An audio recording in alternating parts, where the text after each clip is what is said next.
মধুপুর গ্রাম সবুজ শ্যামল সুন্দর একটি আদর্শ গ্রাম। এই গ্রামের মানুষগুলো খুবই সহজ সরল। সারাদিন নানান রকম কর্মব্যস্ততার মাঝে তাদের দিন কেটে যায়। একদিন সকালবেলা গ্রামের বটতলায় অনেক মানুষের ভিড়।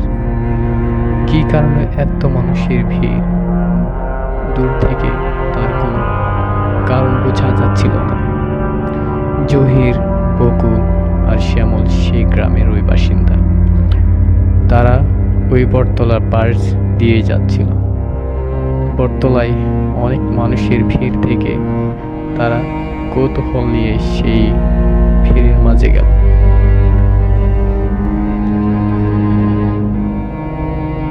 তোমাদের সবাইকে এখানে যে জন্য ডাকা হয়েছে, আশা করি সবাই তা জানো।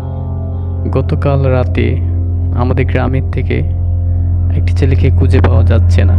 তোমরা জানো যে প্রায় সময় আমাদের গ্রাম থেকে মানুষ নিরুদ্দেশ হয়ে যায়। এভাবে চলতে থাকলে একদিন আমাদের গ্রাম বসবাস করার জন্য কোনো মানুষ থাকবে না। এভাবে তো চলতে পারে না। এটার সঠিক একটা কারণ খুঁজে বের করা দরকার আমাদের।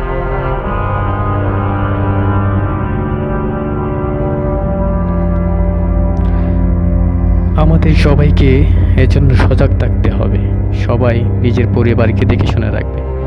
বাইরের গ্রাম থেকে কেউ আসলেই তাকে সবাই নজরে নজরে রাখবে, ঠিক আছে? প্রয়োজনে জেগে রাত জেগে সবাইকে তোমাদের নিজের এলাকা পাহারা দিতে হবে। আজকের আলোচনা এখানেই শেষ। এখন তোমরা সবাই চলে যাও।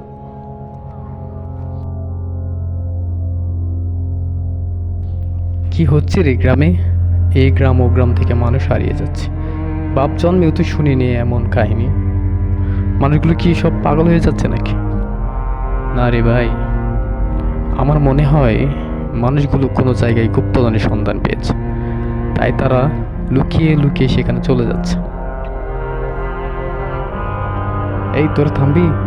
সেই কখন থেকে আজে বাজে কথা বলে যাচ্ছিস। ঘটনাটা আসলে খারাপ দিকে চলে যাচ্ছে। কেন এমন হচ্ছে সেটা আমাদের খুব খুঁজে বের করা উচিত। পরের দিন সকালবেলা গ্রামের একটি জঙ্গলের পাশে অনেক মানুষের ভিড়। জহির, বকুল আর শ্যামল সেখানে ছিল। মানুষগুলোর সবার চোখে মুখে আতঙ্ক আর ভয়।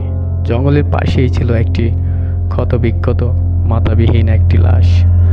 লাশটা এতটাই বীভৎস ছিল যে কেউই লাশটার কাছে যেতে পারছিল না।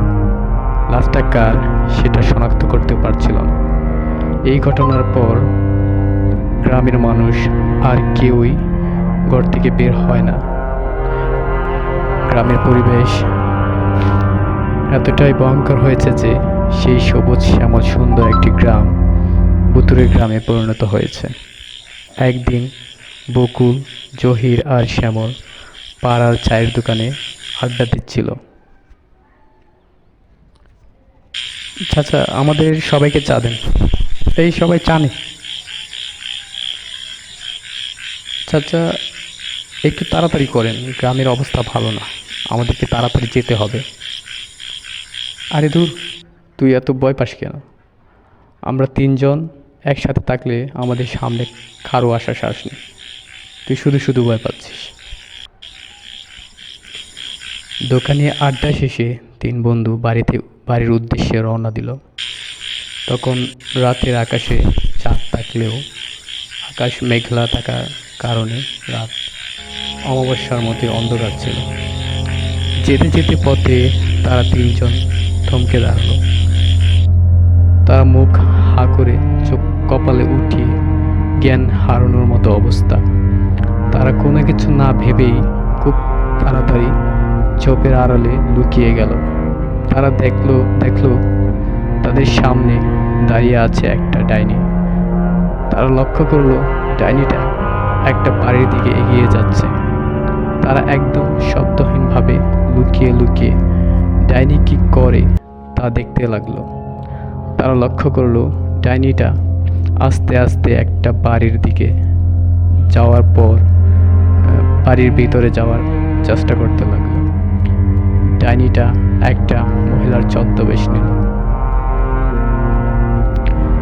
প্রথমে ঘরের ভিতরে থাকা লোকটি দরজা না খুললেও পরবর্তীতে সে দরজা খুলে দেয় এবং লক্ষ্য করে যে একজন মহিলা তার দরজার সামনে দাঁড়িয়ে আছে। সে তাকে কিছু জিজ্ঞেস করার আগেই মহিলাটি একটি ডাইনিতে রূপান্তরিত হয়ে তাকে ধরে নিয়ে গেল। পরের দিন সকালবেলা গ্রামের একটি জঙ্গলে ওই ব্যক্তির আধা খাওয়া লাশটা পড়েছিল। গ্রামের সমস্ত মানুষ দেখতে আসে। পরের দিন সকালবেলা গ্রামের মোড়ল আবার সবাইকে নিয়ে আলোচনায় বসেন। আপনারা সবাই রাত কি করেন? কিভাবে এত ভয়ঙ্কর একটি ঘটনা ঘটে গেল? আপনারা কি কেউ কোনো কিছু বুঝতে পারেন না? আপনারা রাত জেগে কি করেন?